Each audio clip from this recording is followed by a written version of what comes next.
गुरुभ्यो नमः। श्रीमद् वाल्मीकि रामायण के अयोध्या कांड के 22वें सर्ग में सबका स्वागत है। पीछे हमने देखा कि श्री राम जी माता कौशल्या के पास जाते हैं, लक्ष्मण जी से उनसी वार्ता होती है। इस वाले सर्ग में वो सीता जी से बात करने जा रहे हैं। श्री राम का सीता को हितोपदेश। वैदेही चापि तत्सर्वं न शुश्राव तपस्विनी तदेव हृदि तस्याश्च राजपुत्रं प्रतीक्षते। तपस्विनी सीता जी ने श्री राम ने वन गमन आदि का वृतांत अभी नहीं सुना था। उसके हृदय में तो राज्याभिषेक की ही बात थी। वह राम के आने की प्रतीक्षा कर रही थी। प्रविवेशाथ रामस्तु स्वं वेशं सुविभूषितं प्रहिष्ट जन संपूर्णं ह्रिया किंचिदवांगमुखः। इतने ही में लज्जा से मुख नीचा किए हुए श्री राम ने प्रसन्न जनों से परिपूर्ण एवं सुभूषित अपने गृह में प्रवेश किया। अथ सीता समुत्पत्य वेपमाना च तं पतिम् अपश्यत् शोक संतप्तं चिंता व्याकुलितेन्द्रियम्। सीता जी शोक एवं चिंता से व्याकुल श्री राम को देख कांपती हुई आसन से उठकर खड़ी हो गई। ताम दृष्ट्वा सा हि धर्मात्मा न सशाक मनोगतम् तम शोकं राघवः सोढुम् ततो विवृततां गतः। धर्मात्मा श्री राम सीता को देख अपने मानसिक शोक के वेग को छिपा न सके और यह प्रकट हो गया। बाकी सबसे तो उन्होंने छुपा लिया, माता जी के सामने, पिताजी के सामने, लेकिन सीता जी के सामने वो छुपा नहीं पाए। विवर्ण वदनम दृष्ट्वा तम प्रस्विन्ममर्षणम् आह दुःखा अभिसंतप्ता किम दानिमिदं प्रभो। श्री राम के स्वेद से युक्त शोकान्वित एवं कांतिहीन मुख को देख स्वयं दुख संतप्त होकर सीता जी ने राम से पूछा, प्रभो यह क्या हुआ? इतीव विलपन्तीं तां प्रोवाच रघुनंदनः सीते तत्र भवांस्तातः प्रव्राजयति मां वनम्। सीता जी के ऐसे दुख पूर्ण वचन सुनकर राम बोले, हे सीते, पूज्य पिताजी ने मुझे वन जाने की आज्ञा दी है। चतुर्दशी वर्षाणि वस्तव्यं दंडके मया सो अहं त्वामागतो द्रष्टुं प्रस्थितो विजनं वनम्। मुझे 14 वर्ष तक दंडक वन में रहना पड़ेगा। निर्जन वन को प्रस्थान करने से पूर्व मैं तुम्हें मिलने के लिए आया हूँ। भरतस्य समीपे तु न अहं कथ्य कदाचन रिद्धि युक्ता हि पुरुषाना सहन्ते परस्त्वम्। देखना, तुम भरत के समक्ष मेरी प्रशंसा कभी मत करना, क्योंकि ऐश्वर्य संपन्न पुरुष दूसरे की स्तुति सहन नहीं कर सकते। जो ऐश्वर्यशाली होते हैं ना, वो दूसरे की स्तुति नहीं सहन कर सकते, इसलिए वो सीता को मना कर रहे हैं कि भरत के सामने तुम मेरी प्रशंसा मत करना। याते च मयि कल्याणी वनं मुनि निषेवितं व्रतोपवास पर्या भवितव्यं त्वयनघे। हे पाप रहित कल्याणी, मेरे मुनियों द्वारा सेवित वन को चले जाने पर तुझे व्रत उपवास आदि पूर्वक रहना चाहिए, अर्थात श्रृंगार आदि नहीं करना चाहिए। हाँ, क्योंकि श्री राम जी मुनि वेश में जा रहे हैं, तो वो सीता जी को भी कह रहे हैं कि तुम्हें भी कोई श्रृंगार आदि नहीं करना चाहिए। काल्यमुत्थाय देवानां कृत्वा पूजां यथा विधि वंदितव्यो दशरथा पिता मम नरेश्वरः। प्रातः काल उठकर यथा विधि संध्या आदि कृत्यों से निवृत्त होकर मेरे पिता महाराज दशरथ को नित्य नमस्कार करना। हाँ, वो इसलिए कह रहे हैं कि हो सकता है सीता माता नाराज हो जाए कि मेरे पति को वन में भेजा, तो श्री राम स्पेशली उसको कह रहे हैं कि सुबह संध्या वंदन के बाद पिताजी को नमस्कार अवश्य करना।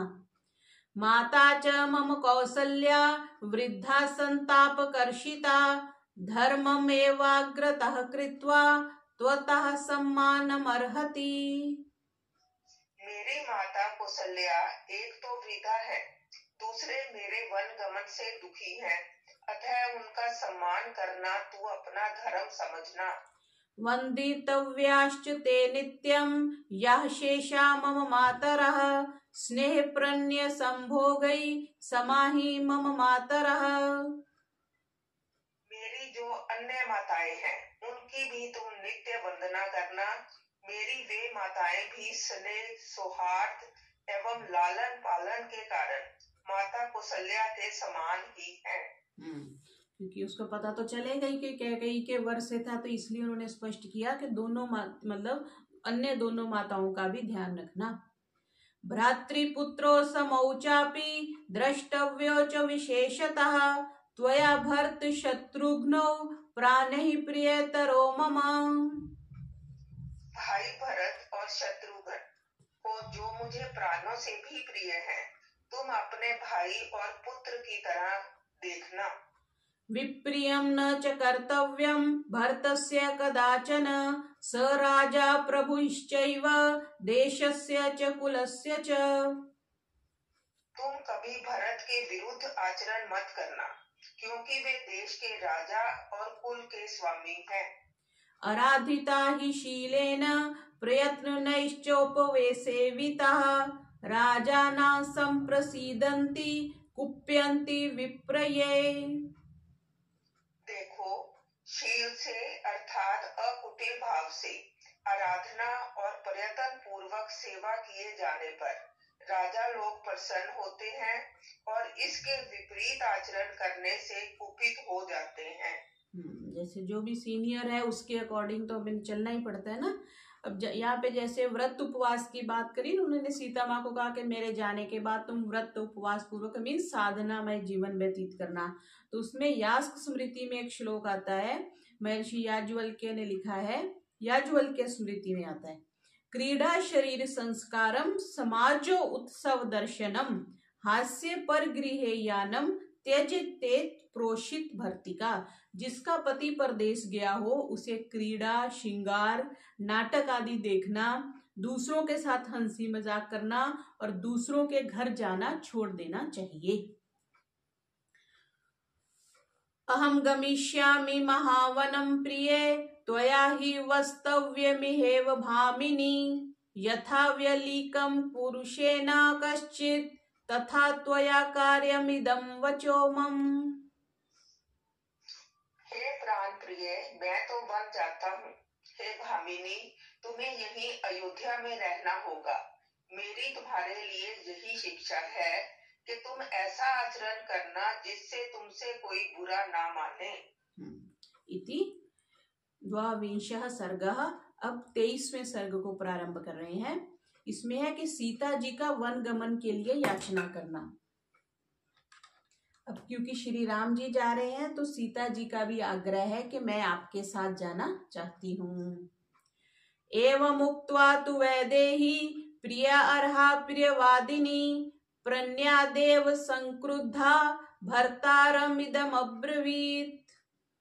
राम के ऐसा कहने पर प्राण प्रिया प्रियवादिनी सीता ने स्नेहवश क्रुद्ध होकर पति से कहा, किमिदं भाषसे राम वाक्यं लघुतया ध्रुवं त्वया यद्यपहास्यं मे श्रुत्वा नरवरात्मज। हे श्रेष्ठ राजकुमार राम, आप यह कैसी हल्की बात कह रहे हैं। इसे सुनकर तो मुझे हंसी आती है। आर्य पुत्र पिता माता भ्राता पुत्र तथा स्नुषा स्वानि पुण्यानि भुञ्जानः स्वं स्वं भाग्यम् उपासते भर्तुर्भाग्यं तु भार्यैका प्राप्नोति पुरुषशर्भः अतश्चैव अहम् अदिष्टा वने वस्तव्यमिति अपि। हे आर्य पुत्र, पिता माता भ्राता पुत्र तथा पुत्र वधू, ये सब अपने अपने पुण्यों का भोग करते हुए अपने अपने कृत कर्म अनुकूल सुख दुख प्राप्त करते हैं। परंतु हे नरकेसरी, पति के भाग्य को एक स्त्री अर्धांगिनी होने के कारण ही भोगती है। इसलिए आपके वन जाने के आदेश के साथ मुझे भी वन जाने की आज्ञा मिल गई है। यहाँ पे कह दिया पिता माता बाकी जो सगे संबंधी है तो वो तो अपने अपने कर्मों का भोग करते हैं, लेकिन जो पत्नी है वो पति के भाग्य को भी भोगती है।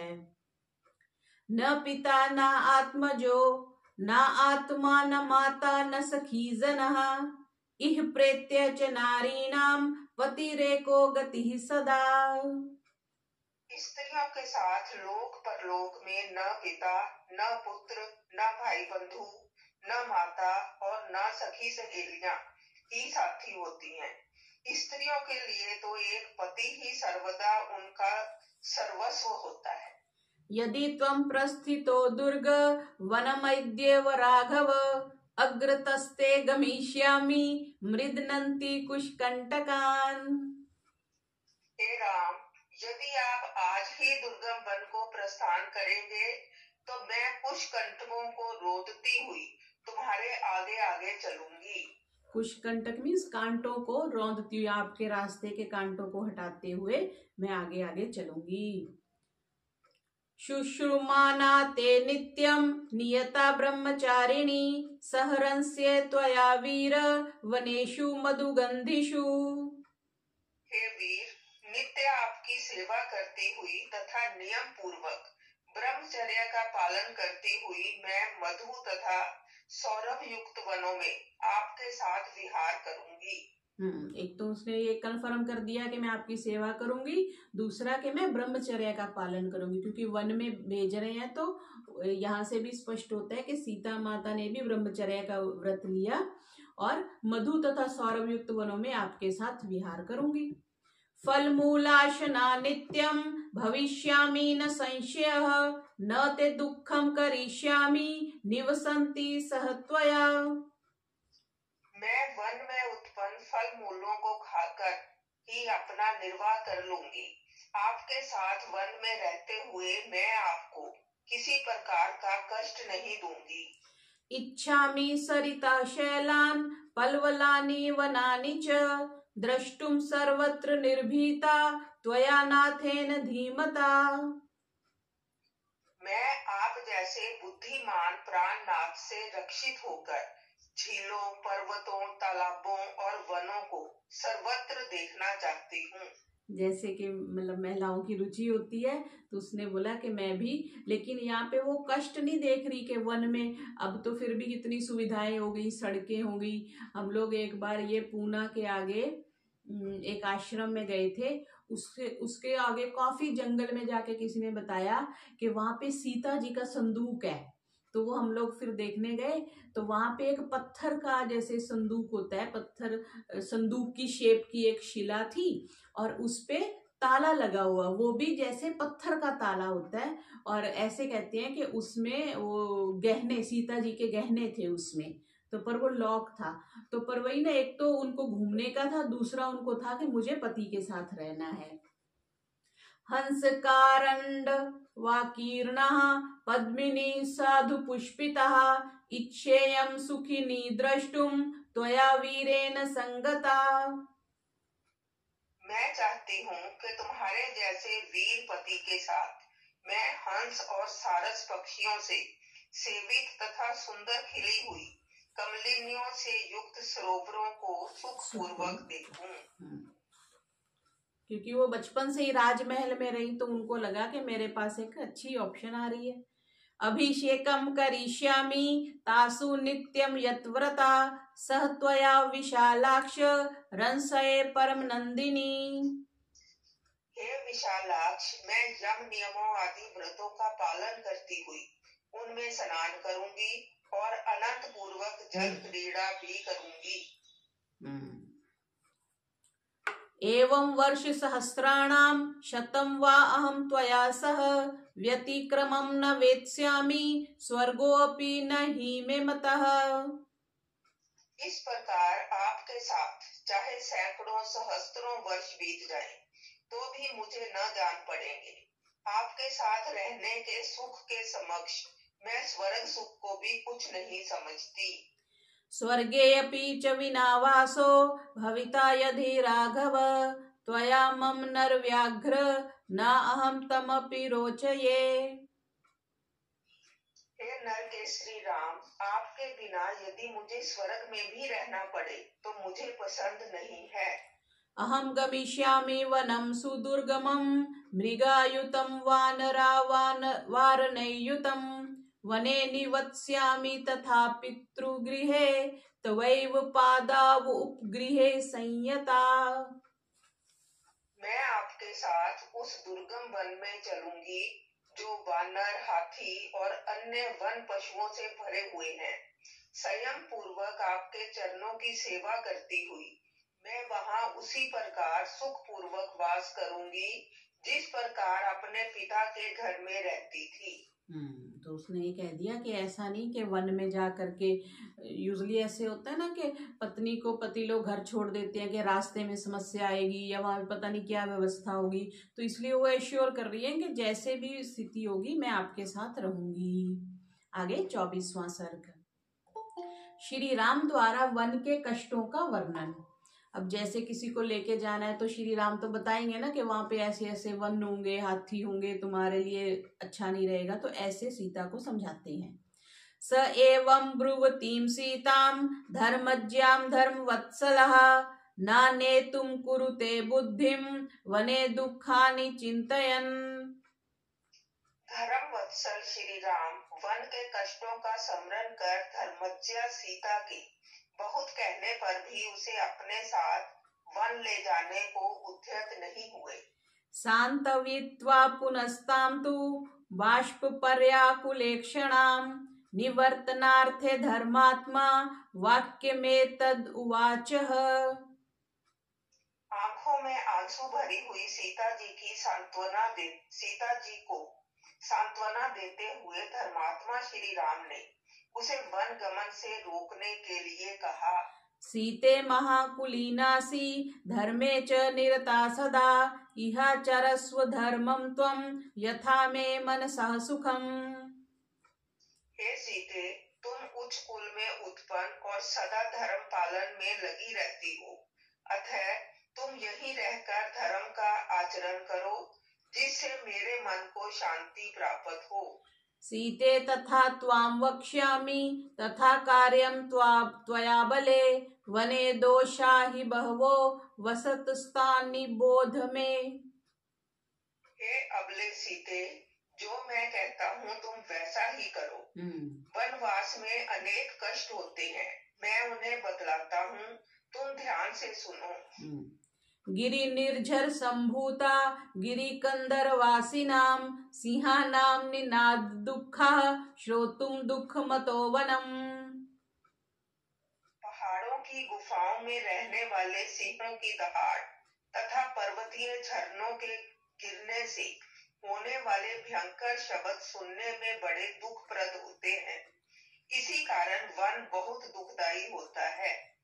शेर का डर तो सबको ही होता है, तो शेर का डर दिला रहे हैं। और झरनों की आवाज, जैसे रात को शांति हो और बारिश आ जाए और किसी का पानी गिरता रहे। एक बार हम कहीं थे तो किसी के छत में वो छोटा सा ही वो परनाला लगा हुआ, तो इतनी जोर जोर से पानी गिरे तो हम भी डर गए कि रात को क्या हो रहा है। बाहर निकल के फिर देखा तो वर्षा हो रही थी। तो उसी रात्रि में पर्वतीय झरनों का भी डर होता है, क्योंकि शब्द आता है ना, आवाज से डर लगता है। क्रीडमानाश्च विश्रब्धा मत्तः शूनये महामृगः दृष्ट्वा संभिवर्तन्ते सीते दुःखमतो वनम्। हे सीते, निर्जन वन में निशंक होकर क्रीड़ा करने वाले सिंह आदि वन्य जंतु मनुष्य को देखते ही उन पर टूट पड़ते हैं, इसलिए वन बहुत दुखदायी है। तो वो तो जो जंगली जानवर है वो तो मनुष्यों को देख के खाने को दौड़ते ही हैं, इसलिए श्री राम सीता को बता रहे हैं। सग्राहा सरिताश्चैव पंकवत्यश्च दुस्तरः मतैरपि गजेर नित्यमतो दुःखतरं वनम्। मगरों से युक्त अत्यंत कीचड़ वाली नदियां, जिन्हें मतवाले हाथी भी पार नहीं कर सकते, जहां पर विद्यमान है ऐसे वन बहुत दुखदायी हैं। हाँ, तो वहां पे सीता जी को बता रहे हैं कि कीचड़ वाली नदियां होती हैं, जैसे तुम सोच रही हो कि नदियों में स्नान करोगी, और वहां पे मतवाले हाथी भी होते हैं। लता कंटक संकीर्णा कृक्वाकूपनादितः निरपाश्च सुदुर्गाश्च मार्गा दुःखमतो वनम। प्रायः वनों के मार्ग पैरों में लिपट जाने वाली बेलों और पांव में चुभ जाने वाले कांटों से परिपूर्ण होते हैं। वहां वन मुर्ग बोला करते हैं। मार्ग में जल नहीं मिलता और मार्ग भयंकर होते हैं, अतः वन बहुत दुखदाई है। जब ट्रैकिंग पे जाते हैं ना, तो चप्पल पहन के साधारण तो जा ही नहीं सकते। अब ये देखो कि हम लोग अभी जाते हैं तो इतने शूज पहन के बड़े बड़े जाते हैं ना, और श्री राम तो पैदल निकले थे, मतलब नंगे पांव निकले थे। तो और कितने पांव, वो सही बोल रहे हैं, पांवों में चुभ जाने वाले कांटे होते हैं। हम तो सड़क पे पैदल नहीं चल सकते, और श्री राम पैदल इतने वनों में चले। सुप्यते पर्णशय्यासु स्वयं भग्नासु भूतले रात्रिषु श्रम खिन्नेन तस्माद् दुःखतरं वनम्। वनों में श्रम से थके हुए व्यक्ति को रात्रि में भूमि पर अपने आप गिरे हुए पत्तों की शैया पर सोना पड़ता है, इसलिए वन बहुत दुखदाई है। अहोरात्रं च संतोषः कर्तव्यो नियतात्मना फलैर्वीक्षावपतितैः सीते दुःखमतो वनम्। हे सीते, वन में साय प्रातः वृक्षों से स्वयं गिरे हुए फल खाकर ही संतोष करना पड़ता है, अतः वन कष्टदायक है। हाँ, यहाँ पे भी ये कह रहे हैं कि स्वयं जो पत्ते गिरते हैं और स्वयं जो फल गिरते हैं वो ग्रहणीय है, क्योंकि वो पक करके गिरते हैं। आजकल जैसे हम कच्चे तोड़ लेते हैं, फिर उनमें उनको केमिकल डालते हैं, फिर उनको पकाते हैं, तो उसका निषेध है। जो स्वयं अपने आप बेल से पक के फल हटते हैं, पत्ते गिरते हैं, मीन्स उनको वृक्ष ने छोड़ दिया, वो ग्रहणीय होता है। जो भी वस्तु दूसरा छोड़ दे वो लेनी होती है। जैसे किसी के घर में गए, किसी ने अभी आपको ऑफर ही नहीं किया, आप उठा के खुद ही खाने लगे, तो वो स्वीकार्य नहीं है, क्योंकि उसने अभी छोड़ा नहीं है। आपको कोई लिफाफा दे रहा है, आपको कोई प्रसाद दे रहा है, तो अगर जो पूरे शील युक्त व्यक्ति नहीं होते, वो हाथ से छीन लेते हैं। कई बार आप ये झुग्गी झोंपड़ी में कभी कुछ बांटने जाओ, तो हाथों से कैसे भाग भाग के छीनते हैं, तो उसका विधान नहीं है। जब देने वाला छोड़ दे, त्याग दे, तब उस चीज का स्वीकार करना चाहिए। तो यहाँ पे कह रहे हैं, जो वृक्ष, जिस वृक्ष ने जिन पत्तों को छोड़ दिया, फलों को जिनको पक गए, जो वृक्ष के लिए अब होल्ड नहीं किया हुआ वृक्ष ने जिनको, उनको ग्रहण करना चाहिए। इसको श्री राम बता रहे हैं। उपवासश्च कर्तव्यो यथा प्रायेण मैथिली जटाभारश्च कर्तव्यो वल्कलांबरधारिणा। हे मैथिली, वन में यथाशक्ति उपवास भी करना पड़ता है और वस्त्रों के स्थान पर वृक्ष की छाल पहननी पड़ती है। उपवास तो करना ही पड़ेगा, कहीं हो सकता है फल मिले, कहीं ना मिले। अतीव वात तिमिरम बुभुक्षा च नित्यशः भयानि च महान्त्यत्र ततो दुःखतरं वनम्। वनों में भयंकर आंधियां चलती हैं तथा घोर अंधकार रहता है, भूख बहुत लगती है तथा अनेक प्रकार के भय होते हैं, अतः वन बहुत कष्टदायक है। सरीसृपाश्च बहवो बहुरूपाश्च भामिनी चरन्ति पृथ्वीं दर्पात् ततो दुःखतरं वनम्। हे भामिनी, वन में विशालकाय अजगर बड़े दर्प के साथ घूमा करते हैं, इसलिए वन दुखदाई है। पतंगा वृश्चिका कीटा दंसाश्च मशकैः सह बाधन्ते नित्यं बले तस्माद् दुःखतरं वनम्। हे अबले, वहाँ कीट पतंग, बिच्छू, पिस्सू तथा मच्छर नित्य सताया करते हैं, अतः वन बहुत क्लेश कारक है। क्रोध लोभो विमोक्तव्यौ कर्तव्या तपसे मतिः न भेतव्यं च भेतव्ये नित्यं दुःखमतो वनम्। हे सीते, वन में क्रोध और लोभ को त्याग कर तप में मन लगाना पड़ता है और डरने योग्य वस्तुओं से भी निर्भय रहना होता है, इसलिए वन दुखप्रद है। तदलं ते वनं गत्वा क्षं न हि वनं तव वृम्मृष्णे हि पश्यामि बहुदोषकरं वनम्। तुम वन में जाने का विचार छोड़ दो, क्योंकि वन तुम्हारे रहने योग्य स्थान नहीं है। मैं जब विचार करता हूँ तब मुझे वन में कष्ट ही कष्ट दिखाई पड़ते हैं। देखो श्री राम को भी अनुभूति थी, उन्होंने कहा कि वन में कष्ट, क्योंकि पहले महर्षि विश्वामित्र उनको ले गए थे तब भी उनको पता है, फिर पहले उससे पहले वो गुरुकुल में रहे महर्षि वशिष्ठ के पास, तो उनको सारी, अभी सीता तो कोमलांगी थी ना, तो सीता को समझाते हैं कि इतने इतने दुख मिलेंगे। अब आगे श्री राम द्वारा सीता को वनगमन की अनुमति, पर सीता जी नहीं मानेंगी। और फिर दूसरा काल का भी, जैसे हमने पीछे देखा कौशल्य, आज मैं भी किसी बात से परेशान थी, फिर मैं वही सोच रही थी कि सब कुछ ना काल के अधीन है। कौशल्या माने हम शास्त्र क्यों पढ़ते हैं, हमने रामायण देखी है, रामायण टीवी पे देखी है, वो सारा कुछ तो उसमें नहीं आया होगा, सारी चीजों की पिक्चराइजेशन भी नहीं हो सकती, और फिर वो शब्दावली भी नहीं मिल सकती जो महर्षि वाल्मीकि ने लिखी है। तो कौशल्या माँ ने जैसे कहा कि काल बहुत बलवान है, जैसे एक रात पहले तो राज्य अभिषेक हो रहा है और रात्रि के बाद वहां पे वनवास गमन हो रहा है, तो काल बहुत अधिक है। तो ये शास्त्र हमें जीवन जीने के लिए, जीवन की जो कठिनाइयां हैं उनको समझने के लिए तैयार करते हैं। आगे 25वें सर्ग में श्री राम द्वारा सीता को वन गमन की अनुमति। एतत्तु वचनं श्रुत्वा सीता रामस्य दुःखिता प्रसक्ताश्रुमुखीं मंदमिदं वचनम् अब्रवीत्। राम के इन वचनों को सुन दुखी सीता ने आंसू बहाते हुए मंद स्वर से कहना आरंभ किया। ये त्वया कीर्तिता दोषा वने वस्तव्यतां प्रति गुणा नित्येव तान् वीक्षे तव स्नेह पुरस्कृताम्। हे राम, वनवास में होने वाले जिन दोषों का आपने वर्णन किया है, तुम्हारे स्नेह के सामने वे सब गुण दिखलाई पड़ते हैं। वनवासे हि जानामि दुःखानि बहुधा किल प्राप्यन्ते नियतं वीर पुरुषैर्कृतामभि। हे वीर, वनवास के दुखों को मैं अच्छी प्रकार जानती हूँ, परंतु ये दुख उन्हीं को होते हैं जो अजितेंद्रिय होते हैं, अन्यों को नहीं।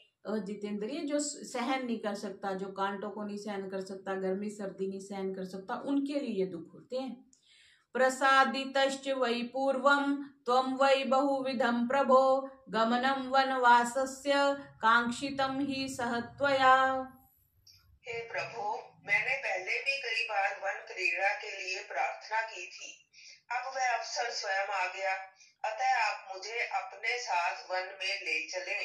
भक्तां पतिव्रतां दीनां मां समां सुख दुःखयोः नेतुमर्हसि काकुत्स समान सुख दुःखिनीम्। हे काकुत्स्थ राम, आप में पूर्ण शक्ति रखने वाली, पतिव्रता, दीन, सुख दुख में सम रहने वाली और आपसे सुख दुख में समान भाग लेने वाली मुझको आप अपने साथ वन में ले चलें।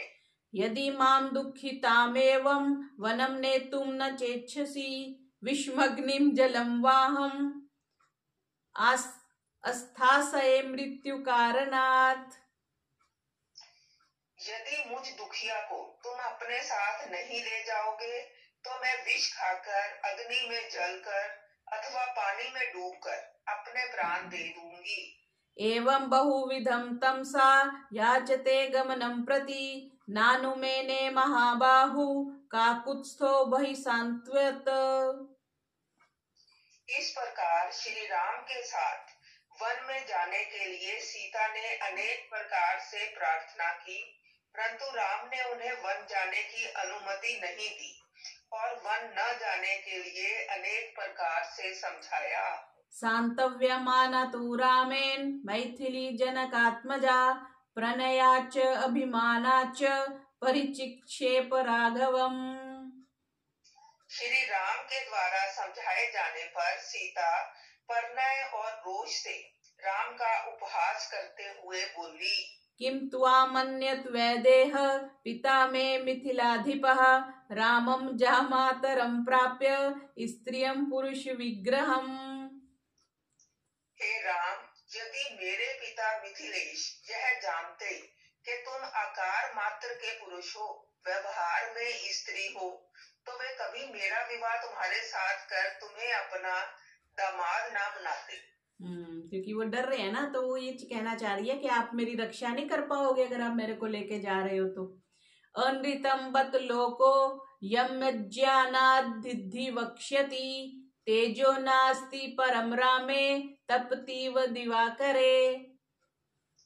अहो खेद है, लोग अज्ञानवश कहते हैं कि राम सूर्य के समान तेजस्वी हैं, परंतु वास्तव में इनमें तेज है ही नहीं। किम हि कृत्वा विश्यन्नस् त्वं कुतो वा भयमस्ति ते यत्परित्युक्तुं कामास्त्वं मामन्यन् परायणाम्। हे राम, आप किस लिए दुखी हैं, अथवा आपको किस बात का भय है, जो आप अपनी अनन्य भक्ता धर्म पत्नी को यहाँ छोड़कर वन में जाना चाहते हो। तपो वा यदि वारण्यम स्वर्गो वा स्यात् त्वया सह न च मे भविता तत्र कश्चित् पथि परिश्रमः। चाहे तुम तप करो या वनवास करो अथवा स्वर्गवास, मुझे तो तुम्हारे साथ रहना ही उचित है। मुझे मार्ग चलने में कुछ भी परिश्रम नहीं होगा। ये देखो, ये जो स्वर्गवास शब्द आया ना, वास मीन्स रहना, निवास लिखते हैं ना, कोली निवास, मेहता निवास, घर के बाहर लिखते हैं, तो वास उसने क्या बोला, चाहे वनवास करो, चाहे वन में रहो, चाहे स्वर्गवास, चाहे स्वर्ग में रहो। और हम क्या कहते हैं, किसी की मृत्यु हो जाती है हम तब कहते हैं कि स्वर्गवास, है ना। और जैसे एक भाई जी आते हैं मेरी कुटिया पे, और जब आएंगे तो बोलेंगे, आके कहेंगे ये आनंद भवन है, आनंद आ जाता है यहाँ आके, बड़ी शांति मिलती है। तो भवन कह लिया, वास जहां पर हो रहा है, जहां पे आनंद है, जहां पे सुख है, उसी का नाम स्वर्ग है। ठीक है, तो धरती पे रहते हुए भी सुख पूर्वक जहां पे हम वास करें उसका नाम स्वर्गवास हो सकता है। लेकिन ये रूढ़ी हो गया, बहुत से शब्द होते हैं जो तो एक तो व्याकरण से संबंध से सिद्ध होते हैं, दूसरा रूढ़ी हो जाते हैं। तो ये स्वर्गवास शब्द रूढ़ी कर दिया इन्होंने कि जो मृत्यु, जिसकी मृत्यु होगी उसको कहते हैं जी वो तो स्वर्गवासी हो गया। तो ऐसे सीता कह रही है कि तुम जहां भी रहो मैं तो तुम्हारे साथ ही चलूंगी। कुशकाशरेशिका ये च कंटिकिनो द्रुमः तूलाजिन संस्पर्शा मार्गे मम सहत्वया। मार्ग में आपके साथ चलते समय कुश, काश, सरकंडे आदि तथा कांटेदार वृक्ष मेरे लिए रुई तथा कोमल मृग चरम के स्पर्श की भांति जान पड़ेंगे। महावात समुद्भूतम यन्मामपकरिष्यति रजोरमन तन्मये परा अघर्यमिव चंदनम। हे राम, आंधी से उड़कर जो धूल मेरे शरीर पर आ पड़ेगी उसे मैं चंदन के समान समझूंगी। शाद्वलेषु यथा शिष्ये वनान्ते वन गोचर कुथास्तर्ण तल्पेषु किम स्यात् सुखतरम ततः। हे वन गोचर, जब मैं वन में हरी हरी घास के बिछोने पर सोऊंगी तब मुझे पलंग पर बिछे कोमल गलीचे पर सोने से भी अधिक आनंद प्राप्त होगा। पत्रम मूलम फलम यत्तम अल्पम वा यदि वा बहु दास्यसि स्वयं आहृत्य तन्मे अमृत सोपमम्। जो भी थोड़े या अधिक पत्र, मूल, फल आप स्वयं मुझे लाकर दिया करेंगे, वे मेरे लिए अमृत रस के समान होंगे। न मातुर्न पितुस्तत्र स्मरिष्यामि न वेश्मनः आत्रवान्य उपभुञ्जाना पुष्पाणि च फलानि च। वन में ऋतु फलों और ऋतु पुष्पों का उपभोग करती हुई मैं माता पिता तथा राजभवन का स्मरण नहीं करूंगी। ऐसे ही होता है ना, हम कहते हैं कि जैसे स्त्रियों को होता है कि मुझे माँ बाप के पास जाना है, ये जाना है, तो वो ये भी कन्फर्म करा रही है कि मैं किसी को स्मरण नहीं करूंगी। या हम पुरानी बातों को, वो उस शहर में रहते थे वो बड़ा अच्छा था, तो वो कह रही है कि मैं राजभवन का और माता पिता का स्मरण नहीं करूंगी। न च तत्र गता किंचित द्रष्टुमर्हसि विप्रियम मत्कृते न च ते शोको न भविष्यामि दुर्भरा।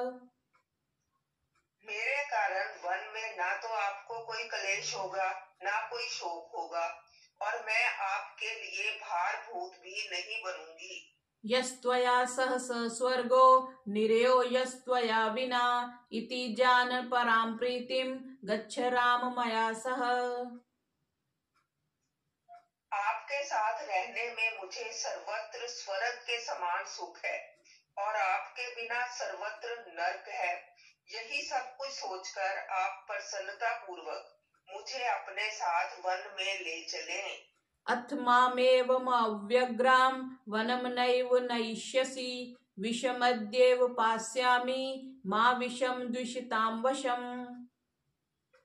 यदि आप न डरने वाली मुझे वन में अपने साथ न ले जाएंगी तो मैं आपके सामने ही अपने प्राण दे दूंगी, किंतु जिन दुष्टों ने आपके राज्य अभिषेक में विघ्न डाला है उनके वश में नहीं रहूंगी। हाँ, क्योंकि ये तो उनको पता चल गया ना कि जिन्होंने राज्याभिषेक में विघ्न डाला है उनके साथ मैं नहीं रहूंगी।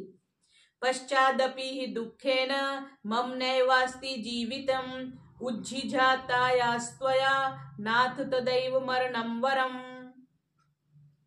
हे नाथ, आपके वन जाने के पश्चात भी तो दुख से मुझे मरना ही है, अतः आप द्वारा परित्यक्त होकर इसी समय मर जाना अच्छा है।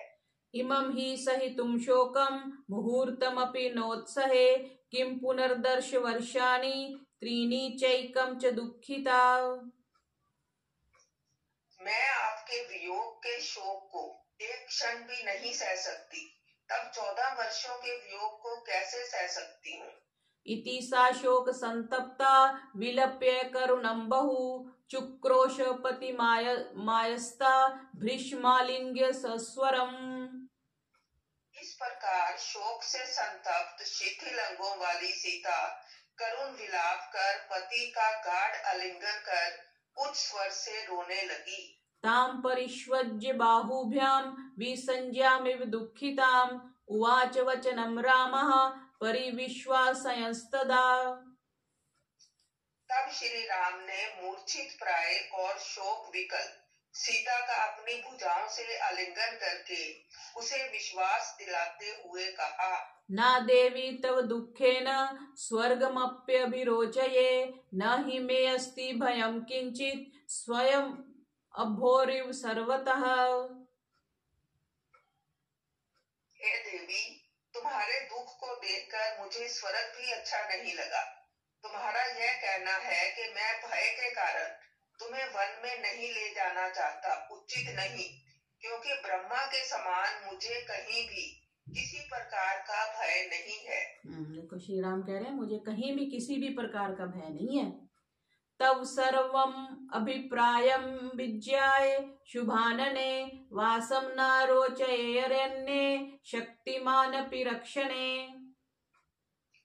तुम्हारा यह कहना भी ठीक नहीं कि मैं तुम्हारी रक्षा करने में असमर्थ हूँ, क्योंकि मैं सब भांति तुम्हारी रक्षा कर सकता हूँ, परंतु मुझे तुम्हारे मन का अभिप्राय ज्ञात नहीं था, इसलिए मुझे तुम्हारा वन गमन पसंद नहीं था।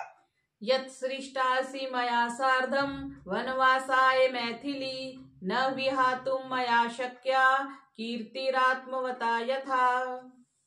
हे मैथिली, यदि तुम मेरे साथ वनवास के लिए निर्मित की गई हो तो मैं तुम्हें इसी प्रकार नहीं छोड़ सकता जैसे शील युक्त चरित्रवान मनुष्य अपनी कीर्ति को नहीं छोड़ सकता। हाँ, यहाँ पे काल की बात आ गई, भाग्य की आई का कि अगर तुम मेरे साथ वनवास के लिए निर्मित की गई हो, मतलब तुम्हारा मेरे साथ वन में जाना निश्चित ही है, तो मैं तुम्हें नहीं छोड़ सकता। धर्मस्तु गजनासोरु सद्भिराचरितः पुरा तम चाहम अनुवर्तेऽद्य यथा सूर्यं सुवर्चला। हे हाथी के सूंड के समान जांघों वाली पहले के सज्जन लोग जैसा धर्म आचरण कर गए हैं, मैं भी उसी का आचरण करूंगा और तू भी कर। जैसे सुवर्चला नक्षत्र सूर्य का अनुसरण करता है, इसी प्रकार तू भी मेरा अनुसरण कर। सूर्य जिस जिस नक्षत्र में जाता है उसके नाम से पढ़ा तो सूर्यवर्चला जो है वो सूर्य का अनुसरण करता है, नेक्स्ट में उसके बाद सूर्यवर्चला नक्षत्र आता है, तो कह रहे तू भी वैसे ही मेरा अनुसरण कर। न खलु अहम न गच्छेयम वनम जनक नंदिनी वचनम तन्नयति माम पितु सत्योपबृहितमा। हे जनक नंदिनी, निश्चय ही मैं अपनी इच्छा से वन नहीं जा रहा हूँ, अपितु सत्य के पाश में बंधे हुए पिता की आज्ञा पालनार्थ ही मैं वन जा रहा हूँ। तो श्री राम जी कह रहे हैं मैं पिता की आज्ञा के कारण जा रहा हूँ, मैं स्वयं से नहीं जा रहा। एष धर्मस्तु शुश्रोणि पितुर्मातुश्च वश्यता आज्ञां च अहम व्यतिक्रम्य न अहम जीवितमुत्सहे। हे श्रेष्ठ कटि प्रदेश वाली, पिता और माता का कहना मानना ही पुत्र के लिए धर्म है, अतः माता पिता की आज्ञा का उल्लंघन कर मैं जीना उचित नहीं समझता। यत्रयं तत्रयो लोकाः पवित्रं तत्समं भुवि न अन्यदस्ति शुभापांगे तेने इदम् अभिराध्यते। तीन की माता पिता और आचार्य आराधना से तीनों लोगों की आराधना हो जाती है। संसार में इनसे बढ़कर और कोई पवित्र वस्तु नहीं है। हे सुंदर नयने, इसलिए मैं पिताजी की आज्ञा का पालन कर रहा हूँ। यहाँ लोगों की जगह पे लोको शब्द होना चाहिए कि इन तीनों की आराधना करने से तीनों लोकों की आराधना। यत त्रयम तत्र तयो लोकाः पवित्रम तत्समं भुवि न सत्यम दानमानो वा न यज्ञाश्चाप्त दक्षिणः यत् तथा बलकरः सीते यथा सेवा पितुर्हिता।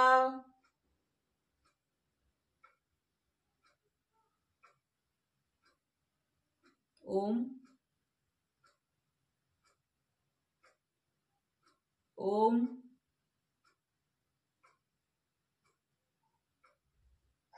हे सीते, मनुष्यों के लिए सत्य दान मान और दक्षिणा सहित यज्ञ वैसे हितकारी नहीं है जैसे पिता की सेवा। क्या? मनुष्यों के लिए सत्य दान मान और दक्षिणा सहित यज्ञ वैसे हितकारी नहीं है जैसे पिता की सेवा। स्वर्गो धनम व धान्यम व विद्या पुत्रा सुखानि च गुरुवृत्त्यनुरोधेन न किंचिदपि दुर्लभम। माता पिता की सेवा करने वाले मनुष्य के लिए स्वर्ग धन धान्य विद्या पुत्र और सुख कोई भी वस्तु दुर्लभ नहीं है। स माम पिता तथा शास्ति सत्य धर्म पथे स्थिता तथा वर्तिम तुम इच्छामि स ही धर्मा सनातनः। अतः सत्य और धर्म मार्ग में स्थित मेरे पिता मुझे जो आज्ञा दे रहे हैं मैं वैसा ही आचरण करना चाहता हूँ, क्योंकि यही सनातन धर्म है। मम सन्नामति सीते त्वाम नेतुम दंडकावनम वसिष्यामीति सात्वम माम नुयातुम सुनिश्चिता। हे सीते, पहले तो तेरे मन के अभिप्राय को ना जानने के कारण मेरी इच्छा तुझे वन में ले जाने की नहीं थी, परंतु अब तेरी दृढ़ता को देखकर तुझे अपने साथ दंडक वन ले जाने का निश्चय कर लिया है। सर्वथा सदृशं सीते मम स्वस्य कुलस्य च व्यवसायमतिक्रांता सीते त्वम अति शोभनम। हे सीते, तूने मेरे साथ जो वन जाने का निश्चय किया है यह मेरे और तुम्हारे कुल के अनुरूप ही है। आरभस्व गुरु श्रोणी वनवास क्षमा क्रिया नेदानीम त्वदृते सीते स्वर्गोपि मम रोचते। हे सुंदर कटी वाली, अब वनवास की तैयारी करो, इस समय तेरे बिना मुझे स्वर्ग भी अच्छा नहीं लगता। ब्राह्मणेभ्यश्च रत्नानि भिक्षुकेभ्यश्च भोजनम देहि चाशंस सामान्येभ्य संत्वरस्व च माचिरम। स्तुति पाठ करने वाले ब्राह्मणों को रत्न आदि उत्तम पदार्थ और भिक्षुओं को भोजन देकर जल्दी चलने की तैयारी करो, देर ना होने पाए। ततः प्रहिष्टा प्रतिपूर्ण मानसा यशस्विनी भर्तुर्वेक्ष्य भाषितम धनानि रत्नानि च दातुंगना प्रचक्रमे धर्म भृताम मनस्विनी और यशस्विनी सीता अपना मनोरथ पूर्ण जानकर अति प्रसन्न हुई और पति के वचनानुसार धर्मात्माओं को धन और रत्नादि प्रदान करने लगी। इस तरह वाल्मीकि रामायण के अयोध्या कांड का 25वां सर्ग पूरा हुआ। बोलिए मर्यादा पुरुषोत्तम श्री रामचंद्र की जय। सर्वेभ्यो नमः।